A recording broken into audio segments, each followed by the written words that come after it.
Hello दोस्तों, नमस्कार। मैं भी आप सभी का स्वागत करता हूं आपके अपने इस यूट्यूब परिवार में। तो आप सब कैसे हैं? उम्मीद करता हूं आप सब अच्छे होंगे, स्वस्थ होंगे और अपने एसएससी एमटीएस और हवलदार एग्जाम की तैयारी भी काफ़ी अच्छे से कर होंगे। तो साथियों, हम लोग का टारगेट एक ही है, जो कि 30 सितंबर से लेकर 14 अक्टूबर के बीच में जब भी आपका किसी शिफ्ट में एग्जाम हो जाए। तो दोस्तों, मैंने पिछले दिनों में आपको कुछ कहा था, यदि हम सितंबर के जो आपका 1 से लेकर 14 सितंबर के बीच में 2023 में पेपर हुआ था, अभी हमने आपका वो शिफ्ट का प्रश्न नहीं करवाया है। तो दोस्त, आज से हम लोग स्टार्ट करें, जो कि केवल 3 से 4 दिन लगेगा। पूरे से तो 4000 लगभग प्रश्न आपके पेपर में बने थे।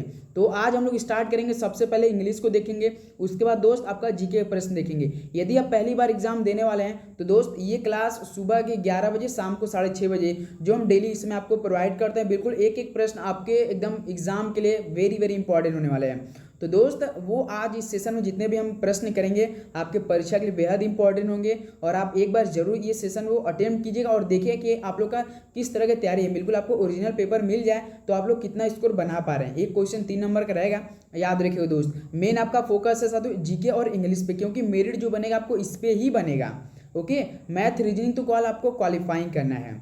उम्मीद करूंगा ये सेशन काफ़ी अच्छे से आप लोग अटेंड करेंगे। बस आप मुझ पर विश्वास रखिए, मैं आपसे वादा करता हूँ ये क्लास आप लेंगे तो आपको बिल्कुल यकीन होगा, आप एक एक प्रश्न को काफ़ी अच्छे से याद हम करवा देंगे।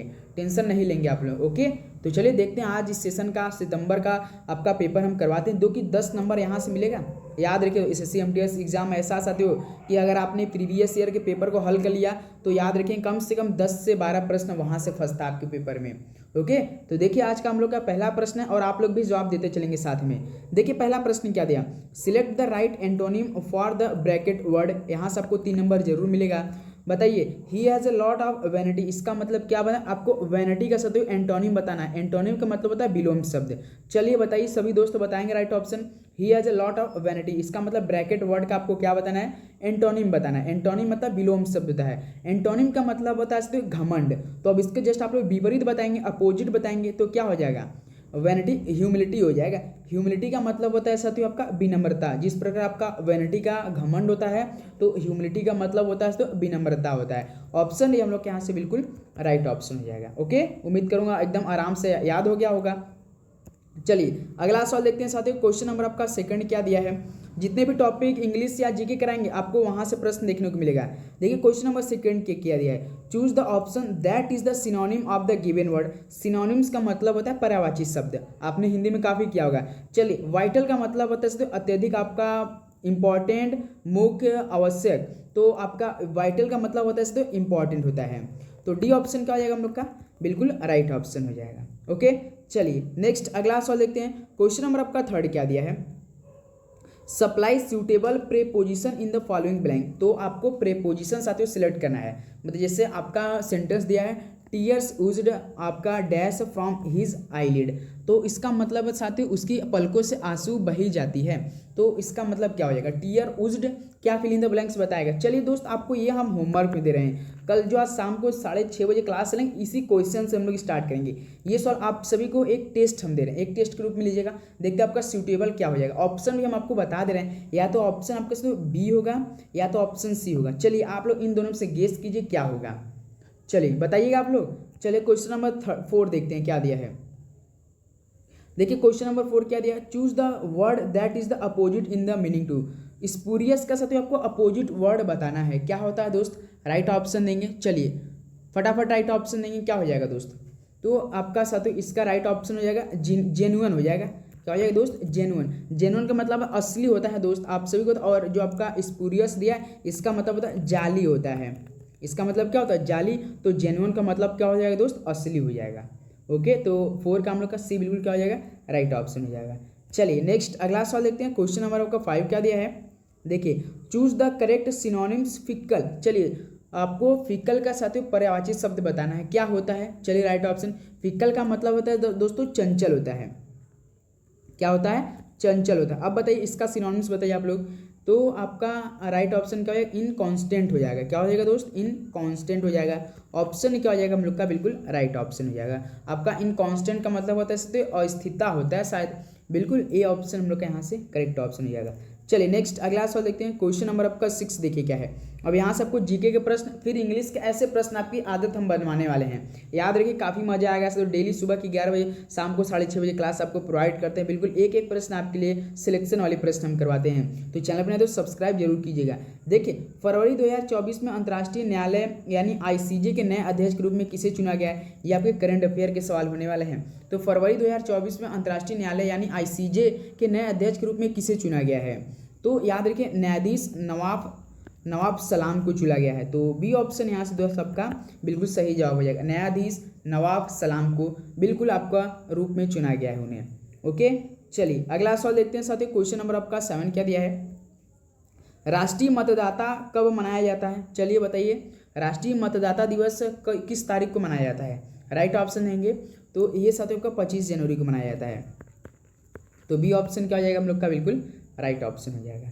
चलिए नेक्स्ट अगला सवाल देखते हैं साथियों। क्वेश्चन नंबर 8 देखिए क्या दिया है।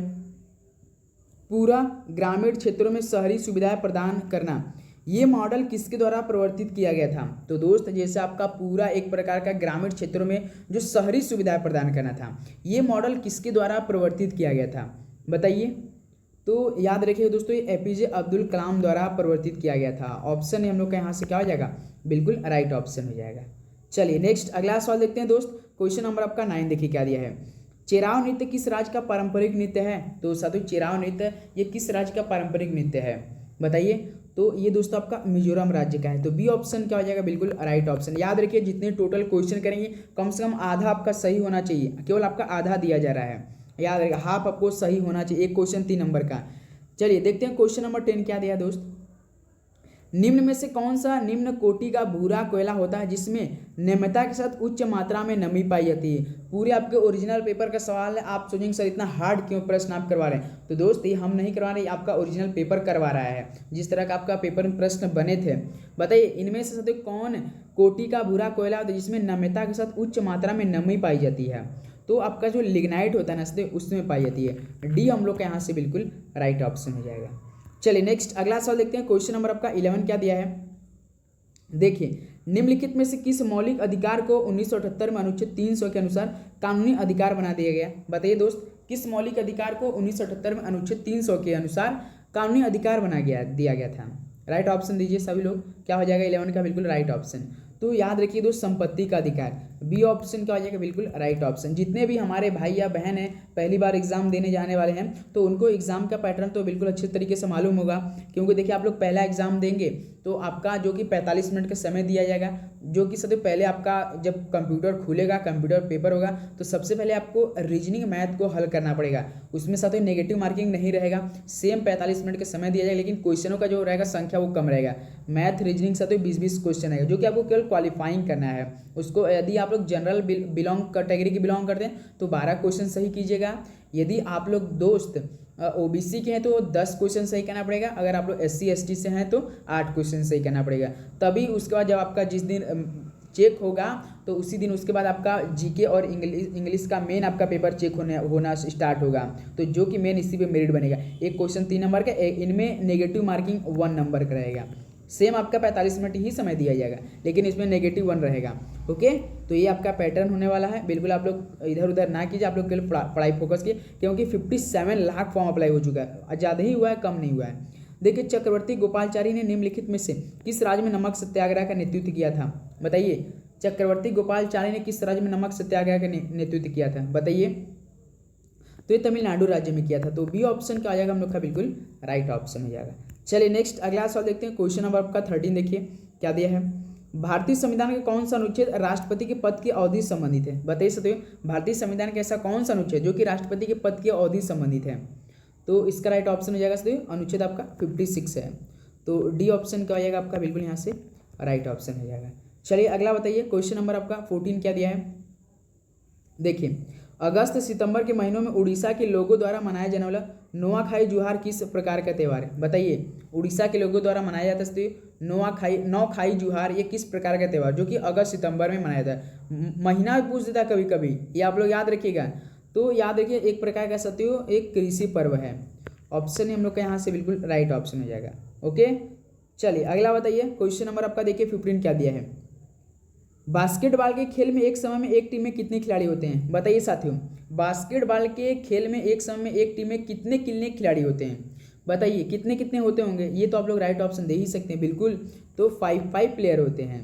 खेलते समय की बात हो रही है, तो बी ऑप्शन क्या हो जाएगा हम लोग का, बिल्कुल राइट ऑप्शन। आप सभी से एक सवाल हम पूछना चाह रहे हैं कि दोस्त बताइए कि क्रिकेट में कितने खेलते हैं, बताइए क्रिकेट का बताइए और हॉकी में बताइए। आपका प्लेइंग टाइम बताना है, सिलेक्टर टाइम नहीं, प्लेइंग टाइम। एक फील्ड में एक समय खेलते समय एक पारी में कितने प्लेयर खेलते हैं। ओके, चलिए अगला सवाल बताइए। क्वेश्चन नंबर आपका 16 देखिए क्या दिया है। बृहदेश्वर मंदिर किस राज्य में स्थित है।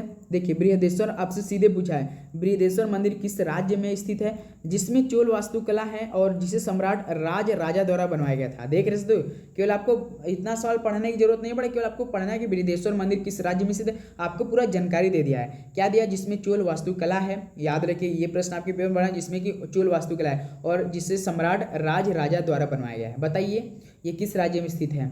तो याद रखिए दोस्तों आपका तमिलनाडु राज्य में स्थित है। डी हम लोग क्या बनेंगे यहाँ से, बिल्कुल राइट ऑप्शन हो जाएगा।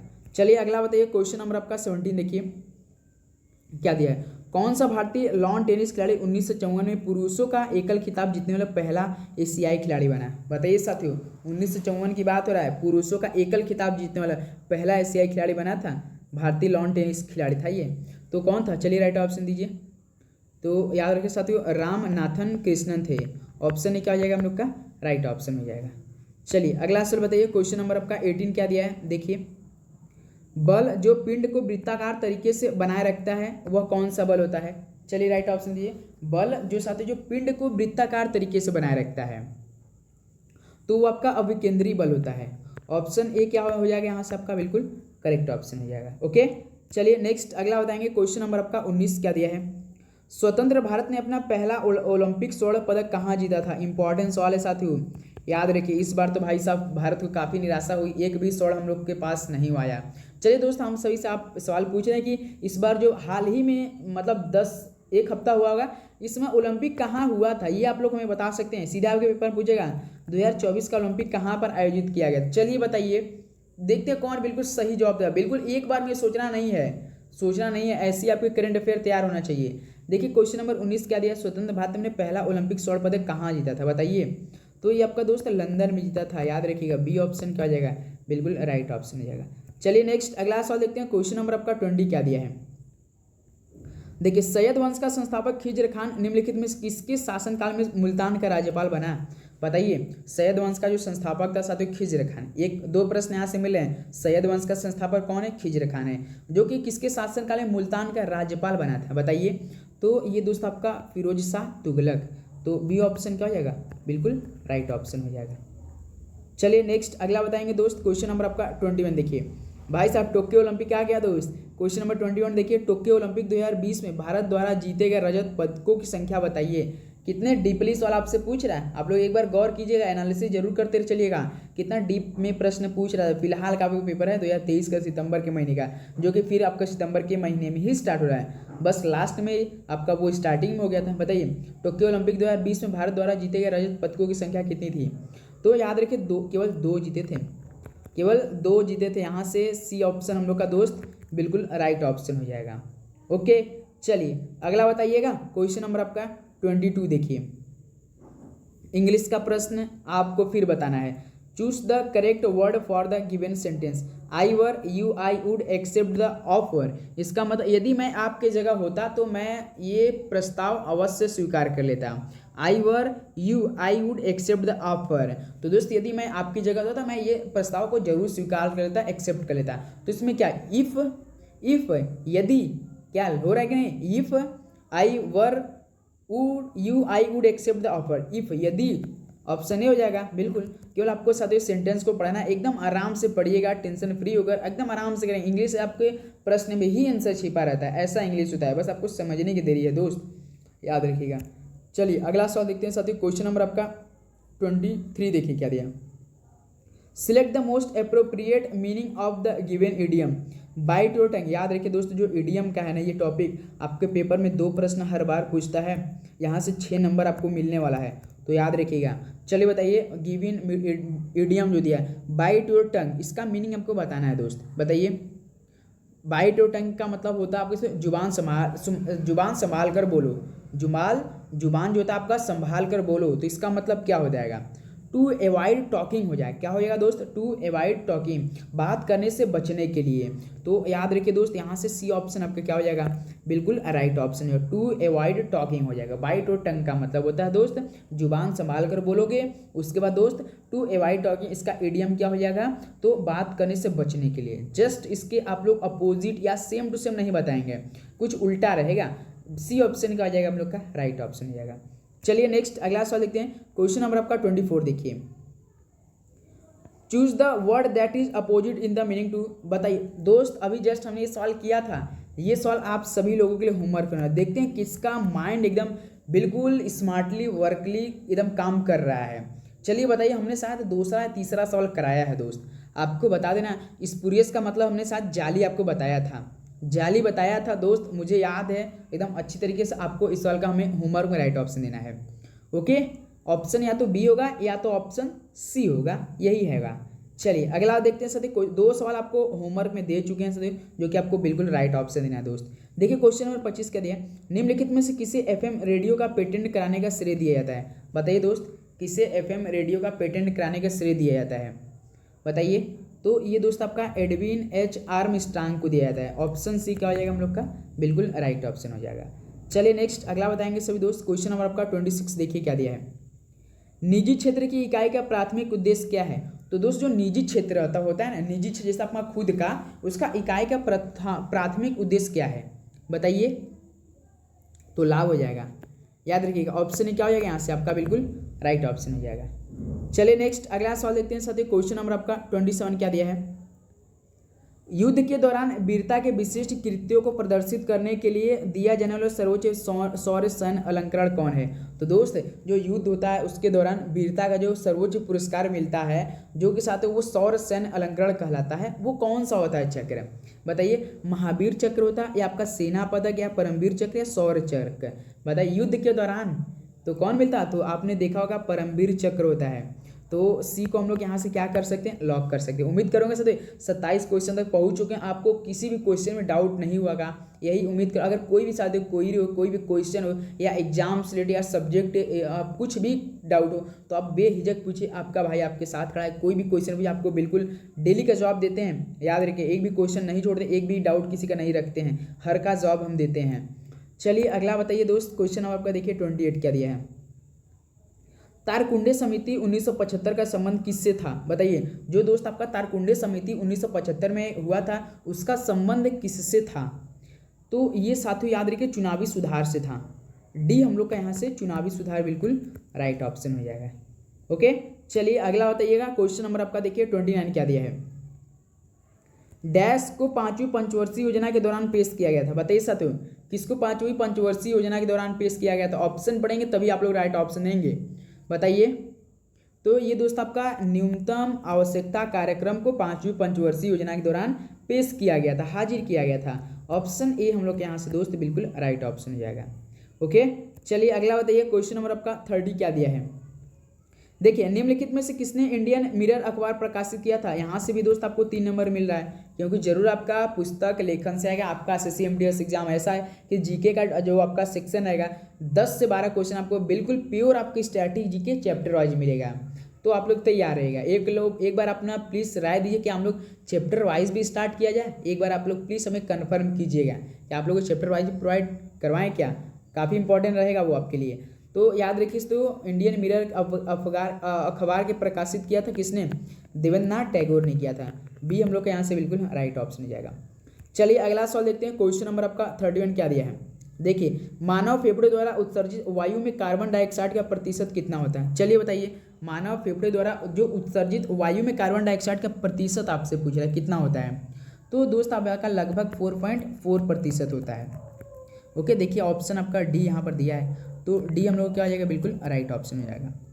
चलिए नेक्स्ट अगला सवाल देखते हैं। क्वेश्चन नंबर आपका 32 देखिए, भारत के संविधान का 103वां संशोधन सरकारी नौकरियों और शैक्षणिक संस्थानों में किसके लिए आरक्षण प्रदान करता है? बताइए दोस्त, जो भारत के संविधान का 103वां संशोधन सरकारी नौकरियों और शैक्षणिक संस्थानों के लिए आरक्षण प्रदान करता है, बताइए। क्या प्रदान करता है दोस्त? तो याद रखिए आर्थिक रूप से कमजोर वर्ग के लिए, जो कि सदैव आरक्षण प्रदान करता है। ऑप्शन सी हम लोग क्या है, बिल्कुल राइट ऑप्शन। आर्थिक रूप से जो कमजोर वर्ग के होते हैं तो उनके लिए आरक्षण प्रदान करता है, जो आपका 103वां संशोधन है। चलिए अगला बताइए दोस्त, क्वेश्चन नंबर आपका देखिए 33 क्या दिया है।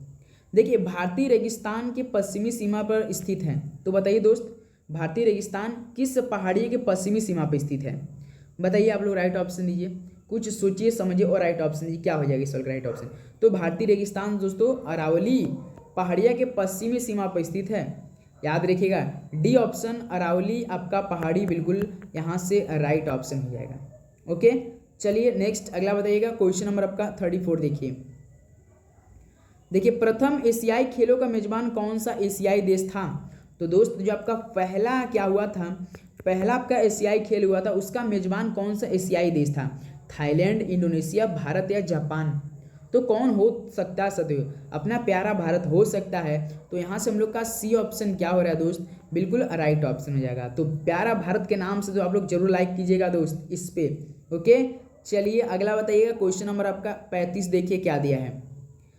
पंचतंत्र मूल रूप से किसके द्वारा लिखा गया था? यहाँ से भी आपको 3 नंबर मिलेगा दोस्त, किसी ना किसी शिफ्ट में जरूर प्रश्न छपने वाला है ये। पंचतंत्र मूल रूप से किसके द्वारा लिखा गया था? राइट ऑप्शन दीजिए। तो किसने लिखा था? तो ये आपका विष्णु शर्मा जी लिखे थे। तो यहाँ से हम लोग का बी ऑप्शन क्या हो रहा है, बिल्कुल राइट ऑप्शन हो जाएगा। ओके, उम्मीद करूंगा यहाँ हम लोग 35 क्वेश्चन पहुँच चुके हैं और आप काफ़ी अच्छे से याद भी कर लिए होंगे 35 क्वेश्चन। किसी भी क्वेश्चन में आपको किसी भी प्रकार का डाउट नहीं रहा होगा। देखिए क्वेश्चन नंबर आपका 36 देखिए, IPR 1956 ने किस पंचवर्षीय योजना की नींव रखी थी? याद रखिए पहली पंचवर्षीय योजना से तो आपका 1951 से लेकर 56 तक स्टार्ट हुआ था, 56 तक। उसके बाद दोस्त यहाँ से जो IPR 1956 ने जो पंचवर्षीय योजना की नींव रखी थी ना, वो आपका दोस्त रखी थी दूसरी पंचवर्षीय योजना की नींव रखी थी 1956 ने।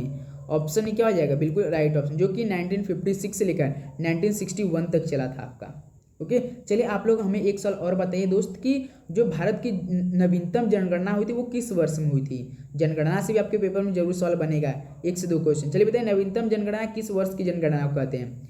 ओके, आप लोग हमें राइट ऑप्शन देंगे। चलिए अगला बताइए दोस्त, क्वेश्चन नंबर आपका 37 देखिए। जम्मू और कश्मीर को अनुच्छेद के तहत विशेष दर्जा दिया गया है। बताइए सत्य, जो जम्मू और कश्मीर है इसको किस अनुच्छेद के तहत विशेष दर्जा दिया गया है? बताइए तो कौन सा अनुच्छेद है? सभी को पता होगा, काफ़ी ये ट्रेंडिंग में भी सवाल रहता है। तो अनुच्छेद आर्टिकल 370 के तहत उसको विशेष दर्जा दिया गया है। ऑप्शन हम लोग यहाँ से बिल्कुल करेक्ट ऑप्शन हो जाएगा। चलिए अगला बताइए दोस्त, क्वेश्चन नंबर आपका 38 देखिए क्या दिया है। निम्न में से किस पर उत्पाद शुल्क लगाया जा सकता है? तो दोस्त किस पर उत्पाद शुल्क लगाया जा सकता है? बताइए, एक कंपनी का राजस्व या माल और सेवाओं का निर्यात या माल और सेवाओं का आयात या निर्मित माल पर? तो किस पर उत्पाद शुल्क लगाया जा सकता है? तो केवल दोस्त आपका निर्मित माल पर लगाया जा सकता है। तो डी हम लोग के यहाँ से बिल्कुल राइट ऑप्शन हो जाएगा। ओके, चलिए अगला बताइए, क्वेश्चन नंबर आपका 39 देखिए क्या दिया है। राष्ट्रीय गान और राष्ट्रीय ध्वज का सम्मान करना एक व्यक्ति के लिए या प्रत्येक नागरिक क्या होता है? मौलिक अधिकार होता है, एक सामान्य कर्तव्य या मौलिक कर्तव्य या कानूनी अधिकार होता है? बताइए, राष्ट्रीय गान और राष्ट्रीय ध्वज का सम्मान करना ये हम लोग का क्या सदैव प्रत्येक नागरिक का मौलिक कर्तव्य होता है।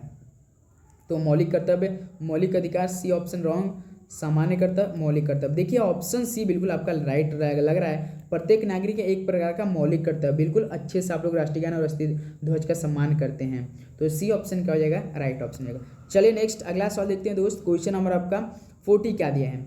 भगवान सिद्धि विनायक का संबंध किस देवता से है? तो चलिए बताइए, भगवान सिद्धि विनायक जी का संबंध किस देवता से है? बताइए साथियों। तो सिद्धि विनायक आप सभी ने सुना होगा, भगवान गणेश जी को है। तो सी ऑप्शन क्या हो जाएगा हम लोग का यहाँ से राइट ऑप्शन हो जाएगा।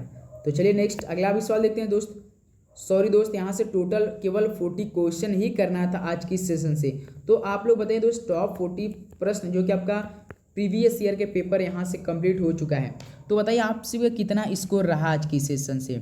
याद रखिएगा दोस्त, कल आज जो हम शाम को 6:30 बजे प्रश्न करेंगे, याद रखिए एकदम बिल्कुल एकदम 1 नंबर का पेपर करेंगे, बिल्कुल ओरिजिनल। क्योंकि हमें दोस्त यहाँ से हम लोग को ख़त्म करना है, केवल 2 से 3 दिन में ख़त्म कर देना है। क्योंकि उसके बाद हम लोग यार जो आपका बेस्ट बुक है पिनैकल बुक, उसका एक एक प्रश्न आपको हम एकदम टच कराने वाले हैं, इंग्लिश प्लस जीके। क्योंकि मेन फोकस शाम को आपको 8:30 बजे से लाइव क्लास चलने वाले दोस्त रीजनिंग प्लस मैथ की, वो कि दूसरे सर पढ़ाने वाले हैं। ओके, वो इस समय खुद रेलवे पद पे वो आपको क्लास लेंगे। ओके, तो चैनल पे नहीं तो आपको सब्सक्राइब करके बेल नोटिफिकेशन ऑन कर लेना है। मिलते हैं दोस्त शाम को 6:30 बजे एक नए सेशन साथ। सभी को जय हिंद, वंदे मातरम। आपको एग्जाम के लिए बेस्ट ऑफ लक, पढ़ाई करते रहिए। सभी को जय हिंद, वंदे मातरम। धन्यवाद।